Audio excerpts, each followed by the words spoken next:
Bonjour, je m'appelle Pascal Badache, j'ai 51 ans, j'ai 2 enfants, j'habite au Danemark depuis 24 ans et j'enseigne à l'Institut français du Danemark et dans un collège danois à Christianshavn.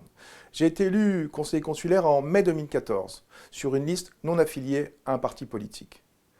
Peu de temps après notre élection, mes collègues conseillers consulaires m'ont élu vice-président du conseil consulaire. Dans la foulée de mon élection, fidèle à mes engagements, je suis allé à la rencontre des Français de notre circonscription pour écouter, comprendre et surtout tenter de répondre à leurs préoccupations. Les préoccupations des Français du Danemark sont nombreuses. Les sujets importants qui préoccupent nos compatriotes sont la retraite, la fiscalité et l'enseignement en français.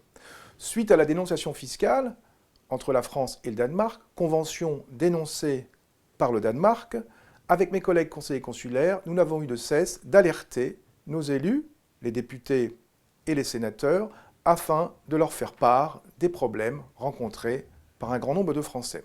Personnellement, je me suis déplacé à Paris pour tenter de convaincre, d'expliquer la situation rencontrée par nos compatriotes suite à cette dénonciation. Pour répondre aux préoccupations des Français liées au manque de convention fiscale, j'ai organisé des réunions sur les retraites et la fiscalité.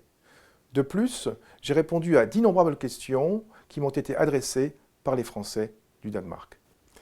L'enseignement en français est concentré à Copenhague. Cela s'explique par le simple fait que 85% des Français habitent à Copenhague ou dans ses environs. Néanmoins, tout le monde n'y a pas accès.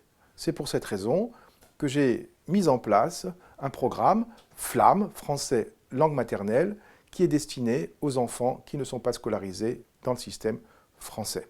L'atelier francophone compte aujourd'hui près de 50 enfants qui suivent des cours de français en langue maternelle avec le soutien de l'Institut français du Danemark.